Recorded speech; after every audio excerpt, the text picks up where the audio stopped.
আমি একটা টেস্ট করে দেখব। নমস্কার বন্ধুরা, বারবি স্বাদ চ্যানেলে সবাইকে স্বাগত জানাই। তো আজকে আমি খুব টেস্টি একটা রেসিপি শেয়ার করব। মিষ্টির দোকানের মিষ্টি তো আমরা প্রায় খেয়ে থাকি, তবে বাড়িতে থাকা এত সহজ উপকরণ দিয়ে এত টেস্টি একটা মিষ্টি বানানো যায় সেটা কিন্তু আমরা জানি না। তো আজ আমি বানাবো পাউরুটি দিয়ে ব্রেড মালাই।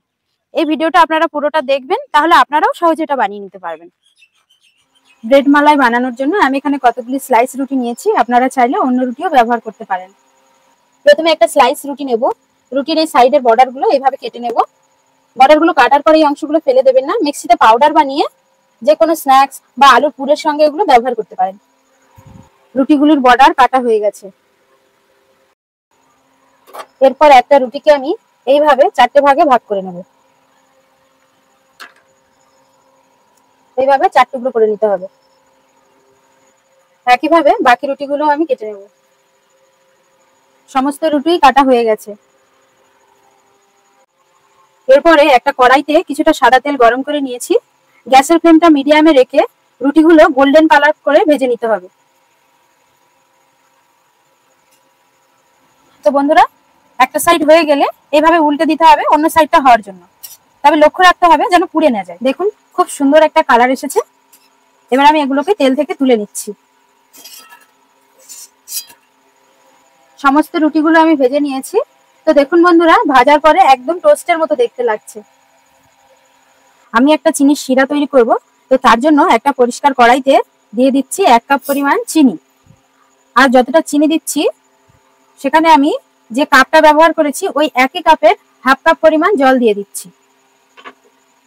জলটা দেওয়ার পর আমি এইভাবে বারবার এটা নাড়াচাড়া করব যাতে চিনিটা গলে যায়। গ্যাসের ফ্লেমটা হাই অথবা মিডিয়ামে রেখে এইভাবে বারবার নাড়তে হবে। এর মধ্যে আমি দিয়ে দিচ্ছি 3টে এলাচ। এর সঙ্গে আমি দিয়ে দিচ্ছি 1 পিঞ্চ পরিমাণ কেশর বা জাফরান।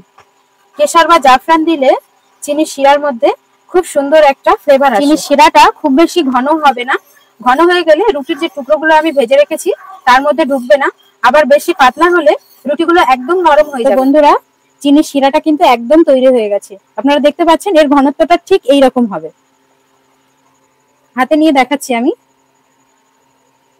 হালকা একটা চিপচিপে ভাব থাকবে। চিনির শিরাটা কিন্তু একদম রেডি হয়ে গেছে। তো আমি এবার গ্যাসটা বন্ধ করে দিচ্ছি। গ্যাসটা বন্ধ করার পর আমি এর মধ্যে দিয়ে দিচ্ছি 2 ফোঁটা লেবুর রস। লেবুর রস দিলাম কারণ এটা ঠান্ডা হয়ে যাওয়ার পরে যাতে জমে না যায়। চিনির শিরাটা একটু ঠান্ডা হওয়ার পর আমি এর মধ্যে ভেজে রাখা রুটির টোস্টগুলো দিয়ে দিচ্ছি। রুটির টোস্টগুলো দেওয়ার পর এগুলোকে আমি উল্টে দিচ্ছি। 2 থেকে 5 সেকেন্ড রাখার পর এগুলোকে তুলে নিতে হবে, না হলে এগুলো নরম হয়ে যাবে। তো ঠিক এইভাবে একটু নাড়াচাড়া করে নেব। এরপর আমি রুটির টোস্টগুলো তুলে রাখছি। চিনির শিরা থেকে বাকি রুটির টোস্টগুলো সব তুলে রেখেছি। এটা এত টেস্টি খেতে যে একটা আপনি খেলে আরেকটা খেতে ইচ্ছা হবে। বাকি শিরাটা আমি তুলে রাখছি।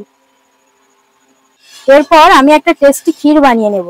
তার জন্য আমি একটা কড়াইতে নিয়ে নিয়েছি কিছুটা পরিমাণ লিকুইড দুধ। এই দুধটা আপনারা আগে থাকতে জ্বালিয়ে রাখতে পারেন অথবা কাঁচা থাকলেও কোনো অসুবিধা নেই। আমি এর মধ্যে দিয়ে দিচ্ছি 1 কাপ পরিমাণ গুঁড়ো দুধ। গুঁড়ো দুধটা দেওয়ার পর আমি ভালোভাবে আগে এটা মিশিয়ে নেব। গ্যাসের ফ্লেমটা মিডিয়াম অথবা হাইতে রেখে এইভাবে নাড়তে হবে যতক্ষণ না ক্ষীরটা ঘন হয়। কিছুটা গাঢ় হয়ে এসেছে দেখুন। এর মধ্যে আমি দিয়ে দিচ্ছি 1 চামচ ঘি। ঘিটা দেওয়ার পরে আমি ভালোভাবে মিশিয়ে নিচ্ছি। এর মধ্যে আমি দিয়ে দিচ্ছি সামান্য পরিমাণ লবণ। আর আমি এর মধ্যে দিয়ে দিচ্ছি চিনির যে শিরাটা বেঁচে ছিল সেটা আমি এর মধ্যে দিয়ে দিলাম। এরপর আমি ভালোভাবে এটাকে মিশিয়ে নিচ্ছি। একদম রেডি হয়ে গেছে ক্ষীর। খুব সুন্দর একটা গন্ধ বের হয়েছে। গ্যাসটা এবার বন্ধ করে দেব। এটা ঠান্ডা হলে আরো ঘন হয়ে যাবে। প্রথমে আমি একটা রুটির টোস্ট নিয়েছি। এর উপরে আমি ক্ষীরটাকে লাগিয়ে দিচ্ছি। ক্ষীরটা লাগানোর পরে উপর থেকে আরেকটা টোস্ট একটু চেপে দেব। চেপে দেওয়ার পরে সাইডগুলো সমান করে দেব। দেখুন একদম রেডি হয়ে গেছে। তো দেখুন বন্ধুরা, একদম রেডি হয়ে গেছে ব্রেড মালাই। আশা করছি আমার এই মিষ্টি রেসিপিটা আপনাদের ভালো লেগেছে। যদি ভালো লেগে থাকে অবশ্যই লাইক করবেন। কমেন্টে জানাবেন রেসিপিটা আপনাদের কেমন লাগলো। আবার দেখা হবে অন্য কোনো রেসিপির সাথে। ততক্ষণ সবাই ভালো থাকবেন, সুস্থ থাকবেন। ধন্যবাদ।